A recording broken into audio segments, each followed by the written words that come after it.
Hello, Connective. Have the Empath's Empowerment deck again. Just looking for one card. The question for today that we want to know is, what does the empath need to know to be at peace? What does the empath need to know to be at peace? Just looking for one card. Deck is waiting for that one card to come out, I can tell. It's weird. Oh. Alright.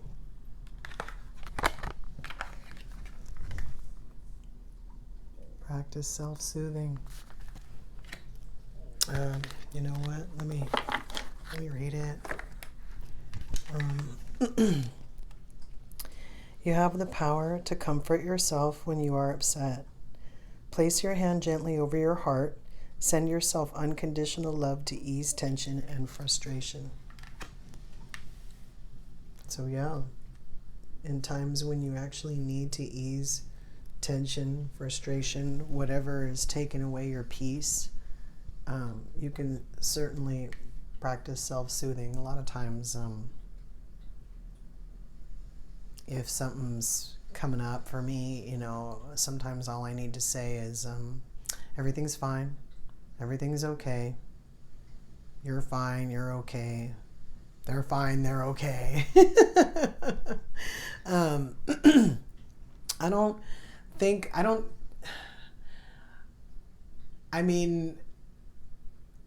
the type of person that doesn't really think about whether or not like mantras work or like self-soothing works, but I can tell you that when I have repeated a phrase to myself, it has helped. Especially if I'm going into a situation that I don't, I'm uncomfortable for whatever reason, and I know that I'm going to be okay. I know that to be true. Then I tell myself that. When I tell myself that I'm going to be okay and I know that that's true, then I feel better. There's a lot of reasons why I could be feeling the way I'm feeling anyway, but I can still talk to myself and I can still say, I'm okay. This is okay. Everything's okay. Another one I like to use is your situation hasn't changed. Sometimes I, either find out about something or I realize something and then I kind of go, okay, well, the situation really hasn't changed. And I can't think of anything right now that kind of falls into that category, but I am able to say that to myself a lot. Like, especially if it's something I kind of thought I knew, but I wasn't sure, then when I find out, it's like, okay, well, the situation hasn't changed. It hasn't.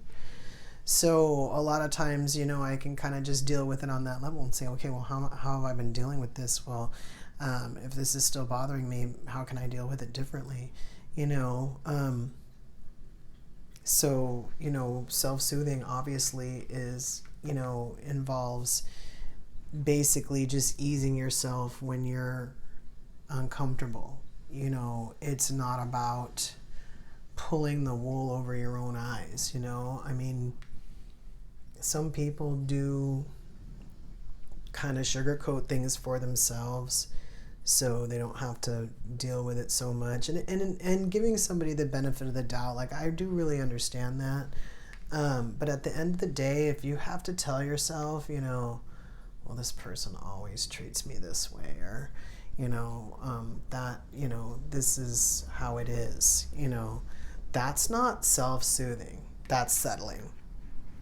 So you also do need to know the difference. If you're self-soothing because someone else is messing with your alignment and your peace, consider that. Because you could be self-soothing about something else that you need to overcome that doesn't have to do with daily life and someone else's insecurities. So consider that as well. When you're practicing self-soothing, recognize what works. Sometimes you can just repeat the same phrase. It could be a very, very simple phrase. And like it says, to place your hands gently over your heart. Just feel your heart. Sometimes when your heart and your brain align, it's a lot easier to see things for what they are. You can see your fear. You can see things that you kind of go, okay, that's just me. It's just my fear. I haven't been in this situation before, so I'm a little nervous, or whatever's going on. So if you haven't before and you start to feel some sort of way about anything, practice self-soothing until we meet again.